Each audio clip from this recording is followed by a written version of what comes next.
Okay, can everybody hear me at the back if I speak at this level? Yeah? Okay. So, welcome everybody. Thank you very much for coming to my talk today. First thing I want to do is just to apologise if you attended the dinner last night. Much of what I'm going to say now is what you heard me ranting about last night at dinner. So, I'm incredibly grateful to be here today to share some of my ideas on the ways we can humanise the web and our wider digital experiences. Because I do believe that we do need to start thinking and asking deeper questions about the technologies and the digital experiences that have come to dominate our lives. I say this because I believe that there's power in meaning. There's deep power in meaning, in binding our capacity for focused attention with our digital experiences that we have. In my talk today, what I want to contend is that the imperative to create digital experiences and meaningful digital experiences can be the difference between a stressful experience or a blissful one. It can be the difference between identifying falsehood or truth. For companies, as we've just heard, digital mindfulness can be the difference between success or failure, between profit or loss.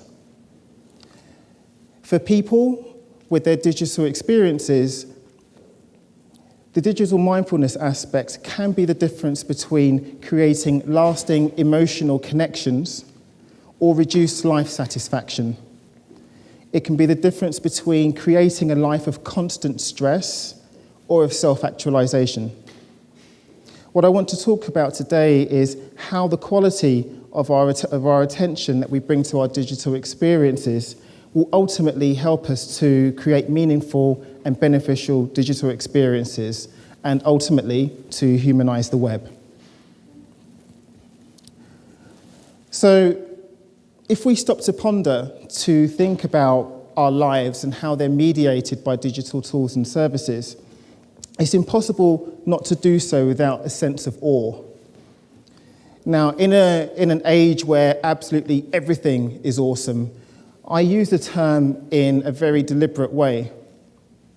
I mean that if we take time to reflect, the digital world that we're creating before our very eyes does inspire awe. Access to all of the world's information is free, at just a few clicks away. We can make voice or video calls anywhere in the world for free. We can listen to the songs we want, watch the films we want, all for free. Almost half the planet's population is touched in some way by the internet, over 3 billion people. And in addition, over 6 billion people have mobile phone connectivity. Yet, in spite of this awe that I'm talking about, there are increasing reports and demands from people who are suffering negatively from their digital environments. Digital distraction, fear of missing out, internet addiction, cyberbullying, information overload are all rife. So just what is the extent to which these digital experiences that we're crafting for ourselves are actually beneficial for us? Are they helpful to us and our businesses? Growing up in my household, there was my mum and my 2 brothers. And this was in Kent, and we had an enormous field just literally 30 seconds behind us. And there were another 3 fields within 10 minutes walking distance. And lots of people around my way where I lived were roughly my age, so it was very easy to find people to go out and play with when I was in school. However, I used to love, on Saturday, just opening my Nintendo Entertainment System and pushing in like Super Mario Brothers or Duck Hunt. And it was usually at that point that I'd been waiting the whole school week for, that my mum would come down and shoo us all out of the house. She would just say to us, you guys have got to go outside, make friends, be in the sun, etc. or she wanted the television to herself. I'm not sure. I'm going to give her the benefit of the doubt on that one. But what I really, really like to think with that is that my mum really understood the value of her children going outside and interacting with the world and with other people. Fast forward just a few years now to the 21st century, and I spend a lot of my time helping companies understand how they can strategically communicate better with people using digital technologies. I also spend a lot of my time as well encouraging people to use these digital services and tools.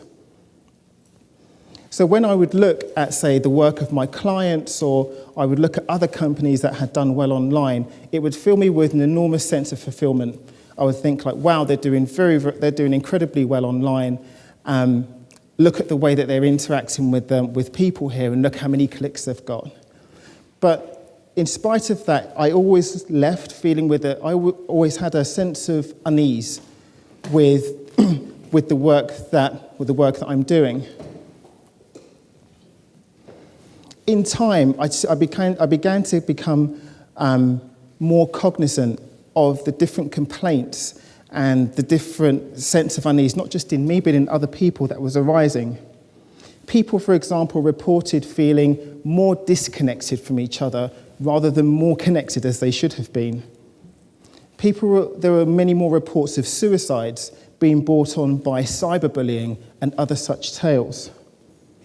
I thought that there had to be something more to this. There was something more to this than companies were exploring and that I myself was exploring.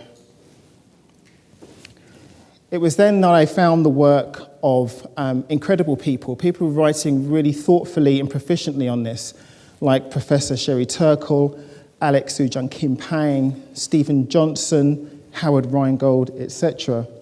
And these people were thinking in exactly the same way. What quality of digital interactions are we actually creating for ourselves? And what effects do these interactions have on our personal and professional lives? Now, I'm very much aware of a huge paradox that's looming in my talk. People rightly point out, darn it, oh well. People rightly point out that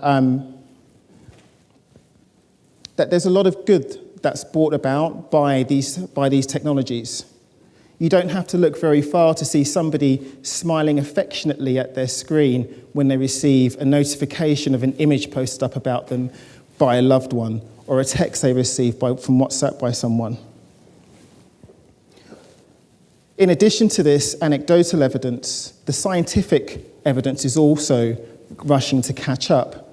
Microsoft and Skype, for example, just released the results of research, a survey, saying that 91% of the people that they surveyed claimed that Skype video calling enabled customers to feel a deeper connection to people using the video calling service. 47% of that cohort reported that Skype kept their love alive. So there you go. Skype does save long-distance relationships.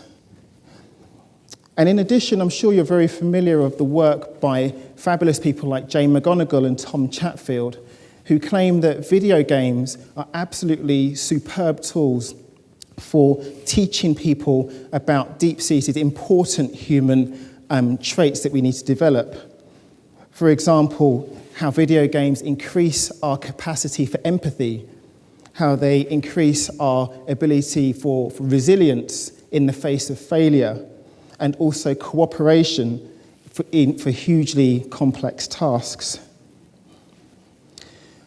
But at the same time, as I mentioned, there was an increasing amount of complaints from people experiencing their digital experiences. For example, text neck syndrome, email apnea.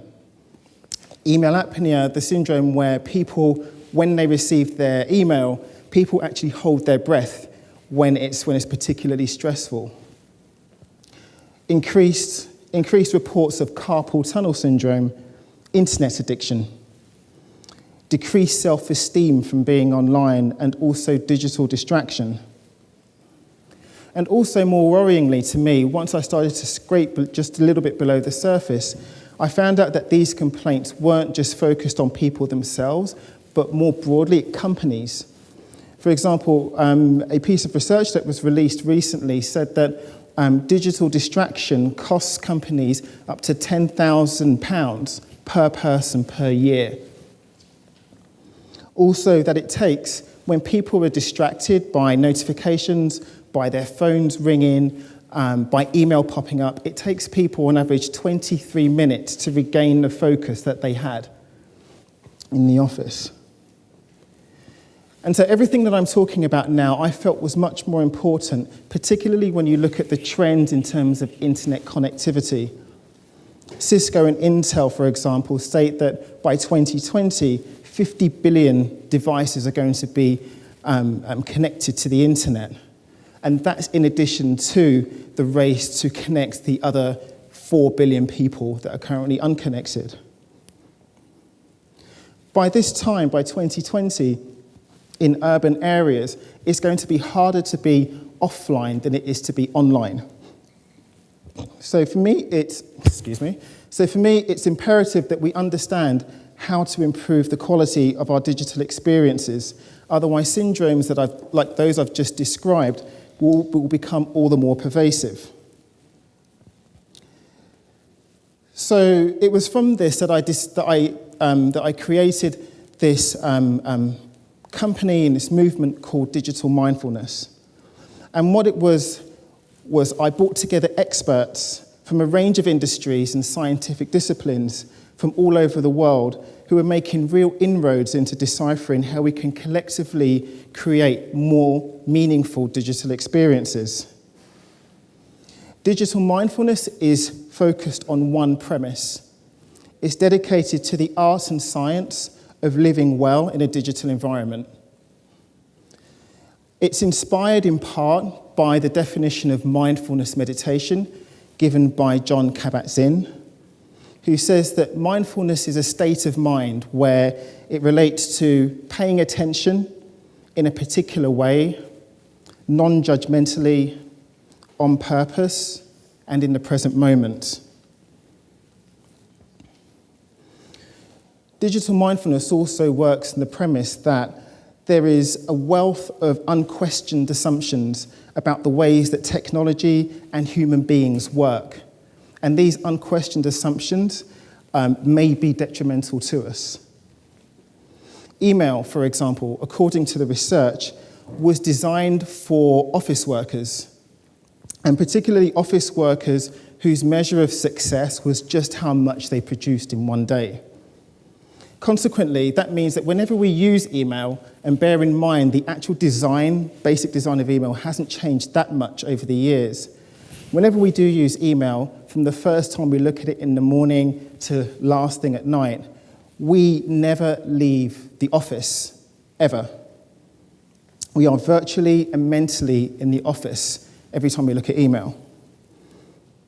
Or take recent research which talks about the dangers of using backlit screens just before going to bed. Devices such as smartphones and laptops have a measurably negative effect on our sleep. Using these devices closer to, as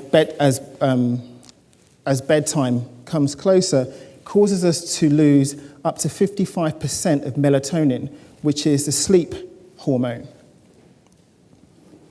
Therefore, when we use these devices, our bodies expect to stay up later. So digital mindfulness, it was created to bring together all of these different voices of experts, such as psychologists, neuroscientists, user experience professionals, TEDsters, etc., from all over the world to share their experiences. And when I've spoken to these experts, when I've conducted interviews with them, I'm left with one overarching element that we need to create these meaningful digital experiences, and that element is attention. Now, this whole idea of mindfulness in the machine. Now, when I presented the idea that mindfulness, the state of mind that I described earlier, could be implemented into the software and hardware that we create at the Digital Mindfulness Conference last year, it was not well received. However, people now are becoming more comfortable with the idea that our software and hardware are designed in such a way as to influence our behavior. For example, B.J. Fogg, the founder of the Persuasive Technology Laboratory in Stanford University, has written extensively on the ways that motivation, for example, I haven't got a lighter. Oh, yes, I do. Okay. No, I don't. Okay. Doesn't matter. So on the ways that motivation, for example, motivation, which are people's desires to use a technology, ability, which refers to the difficulty of using a particular technology, and triggers, the various elements that compel us to use technologies such as notifications. When those three elements converge, they converge to elicit certain behaviors in users. In addition, Nir Eyal, who I've had the pleasure of interviewing, has written about his hook methodology, and this does a really excellent job at explaining just how technologies such as Snapchat or WhatsApp quite literally hook us into performing certain behaviors that are desirable by the companies that use them. So just to walk you through this, the trigger, as I mentioned, which is the initial motivation to use a technology, such as a notification that comes in. The action then follows that trigger, which is either putting on a photo or responding to a message, say if it's a messaging application. The variable reward. Now, a technology is much more, we use it much more, it hooks us much more if there's a variable reward. If we always have email, if we always have tweets that relate to us, we don't tend to use it. We tend to come back to technologies where we are rewarded variably. And lastly, investment. We use technologies where we're required to invest either our time or our data or something that's personal to us. When we invest something, and then we expect to receive something back for it. So if we are encouraged to interact with technologies incessantly, what are the wider effects on people and society in general? Research from the Oxford Internet Institute pointed this out when it said that social networks, whilst they're effective at allowing us to communicate with people anywhere in the world at any time, when they replace in-person contact, they present people with an idealized version of reality that we aspire to. And therefore, we expect to live the lives, the idealized lives that we see online from our friends. And this is in a similar way to the lives that are portrayed by the media. So comparing our lives to the seemingly perfect lives of people online can encourage people to withdraw socially. But if it's true, then, that technologies can be designed in such a way as to elicit certain behaviors, doesn't it also go that technologies can be designed to elicit positive behaviors? Facebook is famous for generating commendation and condemnation in equal parts. But I've been impressed with some of the compassion research that Facebook has undertaken recently. In 2013-14, Facebook conducted research with UC Berkeley into the different ways that it could help its users express online emotional information online. Users complained that they did not have enough ways to express a wide range of emotions through the social network. For example, sympathy. Sympathy was reported as an emotion that's particularly difficult to express online. So Facebook teamed up with the Pixar animator. His name's Matt Jones, and you can see here some of the early sketches that they designed for emojis, which displayed a wider range of emotions. And then you can also see how they translate into what we use today. Now, this obviously isn't conclusive. There's a very, very long way to go. But the use of science-inspired tools to help people become more mindful of people's emotions and the true intentions behind their communications is very inspiring and certainly a step in the right direction. Multitasking, in addition, is something that I think we believe we're all guilty of.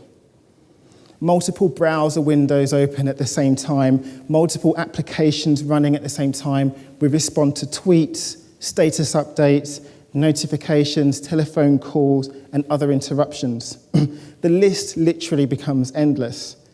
But this is the reality with which people live their lives today, particularly their professional lives.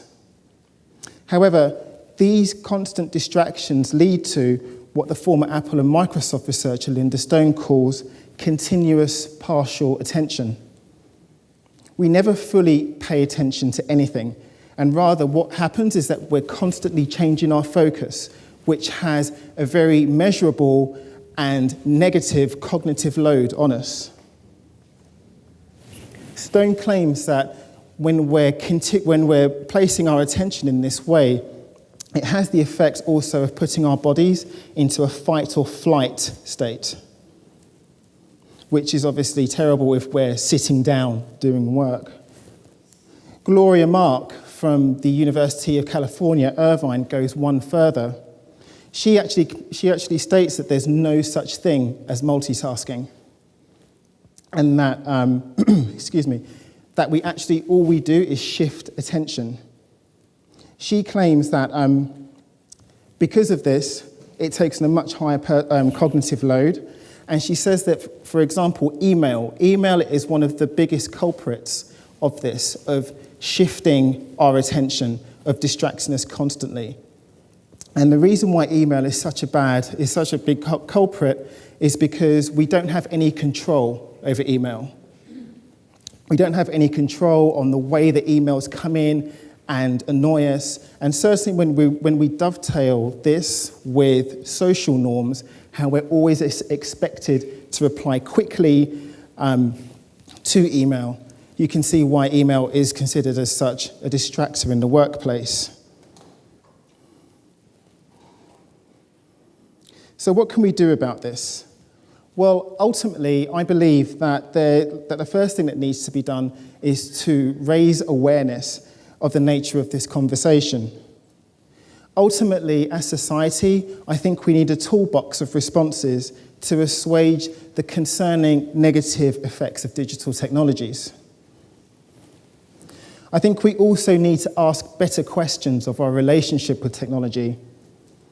Are the constructed digital experiences that we create negatively affecting our customers, our business, our relationships?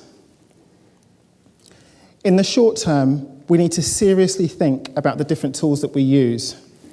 Applications such as Flux, for example, which installs a sunrise and sunset on our screens so that we can produce the melatonin that we need so that we know when to go to sleep, are useful.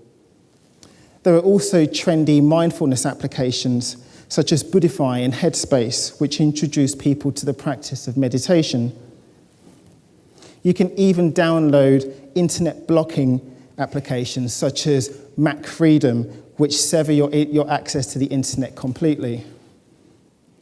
But in the medium to long term, the onus really is going to be on people themselves, on us to change our behaviors and our habits to ensure that the digital experiences that we have are as meaningful and as beneficial as possible. Okay. The process of, for example, emotional distancing is when people are trained to create an emotional distance between their online personas as a means of protecting themselves from things like cyberbullying, trolling, and other such behaviour. In short, our ability to manage or to shape our habits, and behaviours whilst engaging in digital environments will be key to managing our well-being and prosperity in the digital age. From the perspective of the company, I believe that the process by which people engage with them using digital has to be rethought. Focusing first on creating a high-quality emotional connection with the intended audience by understanding what constitutes deeply meaningful experiences is essential to business success and value creation. As Tristan Harris from Google said, the whole metrics framework for success needs to be rethought and restructured to reflect not simply the length of time that is spent on a particular website, but perhaps the amount of time that is spent off the website doing what we originally wanted to do. It's not out of the question, it's not out of the realms of possibility to create a social network which gauged its success from the amount of compassion or empathy its users communicated, or a digital campaign which measured its success by the number of genuine emotional connections that were created. In a society that in the future will be dominated by digital experiences, tools and services, whilst simultaneously facing a crisis of loneliness, learning how to be digitally mindful and to create genuinely meaningful digital experiences will be more important and not less. As companies rely more and more on forging connections with people, we need to better understand the moral and emotional imperative of the technology we use. It's apt that we're all here today at this conference titled Humanise the Web, because in all my interviews with experts from around the world on this topic, the overarching theme that we come back to is not how can we build faster technology or more efficient technology, rather it's how can we become better humans and weave that improved humanity back into the web and our larger digital experience. Thank you very much.